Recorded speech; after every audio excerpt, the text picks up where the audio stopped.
अस्सलामुअलैकुम। लाहौर कलंदर्स की क्वेटा ग्लैडिएटर्स के खिलाफ जीत दो लिहाज से बहुत सिग्निफिकेंट और बहुत इंपॉर्टेंट है पीएसएल के लिए। एक तो ये कि लाहौर कलंदर्स के जीतने से जाहिर है कंपटीशन में इजाफा हुआ है। अब 4 टीम्स ऐसी हैं जिन्होंने पॉइंट्स टेबल पे कुछ ना कुछ अचीव कर लिया है। और दूसरा लिहाज ये भी है कि आगे चल के कराची किंग्स और लाहौर कलंदर्स का मैच होने जा रहा है, जो कि दो आर्क राइवल्स रही हैं पीएसएल में हमेशा। तो उसमें कराची किंग्स एक मैच जीत चुका था। लाहौर कलंदर्स अगर दोनों मैच हार के आता तो थोड़ा सा शायद उस तरीके से इंटरेस्ट डेवलप ना होता, लेकिन लाहौर कलंदर्स के जीतने से भी अब दोनों टीम्स चूंकि मैच जीत के आ रही होंगी, मोमेंटम के साथ आ रही होंगी, दोनों का कॉन्फिडेंस हाई होगा, तो इस मुकाबले में जो थ्रिल लेवल है, इंटरेस्ट लेवल है, वो अब बढ़ जाएगा। लाहौर कलंदर्स ने जो प्लेइंग 11 उतारी वो खासी बेहतर थी पिछले मैच के मुकाबले में, ऑल्दो कि अब भी इसमें एक चेंज हो सकता है, इसको मजीद बेहतर किया जा सकता है। लेकिन ये जो डिसीजन किया गया कि आज डेविड वीजे को बाहर बैठा के रिशाद हुसैन को खिलाया गया, ये अच्छा डिसीजन था। उसकी रीजन ये है कि डेविड वीजे, जैसे आपको मैंने पिछली वीडियो में भी बात की थी, वो पीएसएल के लेजेंड रहे हैं, लाहौर कलंदर्स के लिए बहुत इंपैक्टफुल प्लेयर रहे हैं। लेकिन हर चीज का एक टाइम आता है और शायद टाइम आ गया था कि अब लाहौर कलंदर्स उनके लिए फैसला करता, और लाहौर कलंदर्स ने बिल्कुल सही फैसला किया। रिशाद के आने से खासकर पिच पे हल्का फुल्का स्पिनर्स की चौके थोड़ी सी पेसर्स के मुकाबले में असिस्टेंस थी, तो उस लिहाज से ये कॉम्बिनेशन बेहतर हो गया कि 3 पेसर्स आ गए, साथ में 2 स्पिनर्स आ गए, तो बल्कि 3 स्पिनर्स आ गए। तो ये कॉम्बिनेशन जो था वो लाहौर कलंदर्स के लिए ज्यादा बेहतर वर्क करता कि लेफ्ट आर्म स्पिनर है, ऑफ स्पिनर है, लेग स्पिनर है।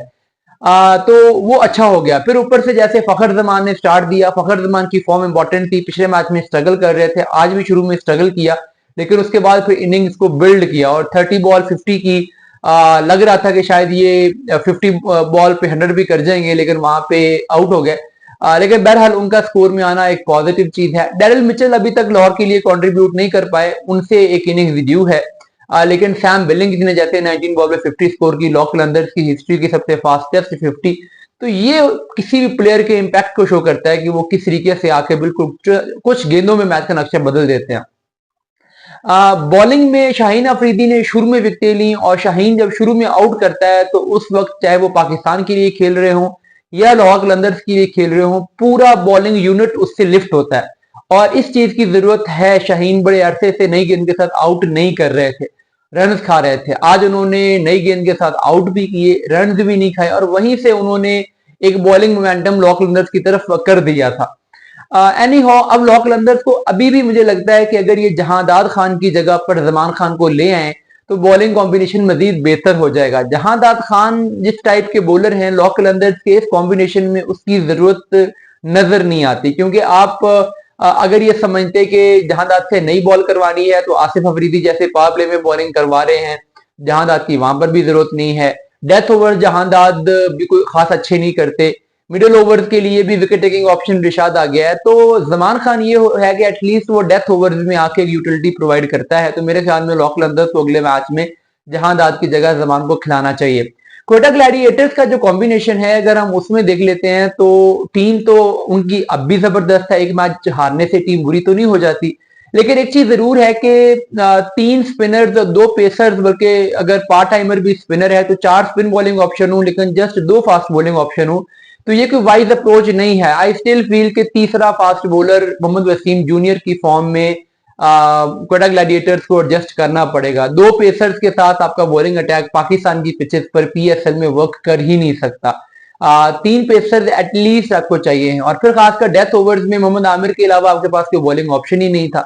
तो अगर मोहम्मद वसीम जूनियर हूं तो वो बॉलिंग ऑप्शन डेथ ओवर्स के लिए भी प्रोवाइड करते हैं, जहां पे आज भी क्वेटा ग्लैडिएटर्स ने बहुत मार खाई है। तो मोहम्मद वसीम जूनियर को अगर ये कहीं पर एडजस्ट कर ले तो इससे क्वेटा ग्लैडिएटर्स का कॉम्बिनेशन मजीद बेहतर हो सकता है। कल मैंने रिजवान की स्लो इनिंग्स पे एक बात की थी, और बहुत सारे रिजवान फैंस ने कहा कि जी 60 बॉल 100 170 का स्ट्राइक रेट, और अभी भी कह रहे हैं कि रिजवान स्लो खेले। तो देखिए T20 क्रिकेट की हिस्ट्री की ये 6ठी सबसे स्लोएस्ट T20 100 है। यानी अब तक T20 क्रिकेट दुनिया भर की लीग, डोमेस्टिक क्रिकेट, इंटरनेशनल मिला के कितनी ही 100 स्कोर हो चुकी हुई हैं, उनमें से सिर्फ 5 दफा ऐसा हुआ है कि किसी बैट्समैन ने रिजवान से भी ज्यादा गेंदें लेके T20 100 स्कोर की हो। अदरवाइज दुनिया की बाकी सारी 100 रिजवान के मुकाबले में तेज हुई हैं।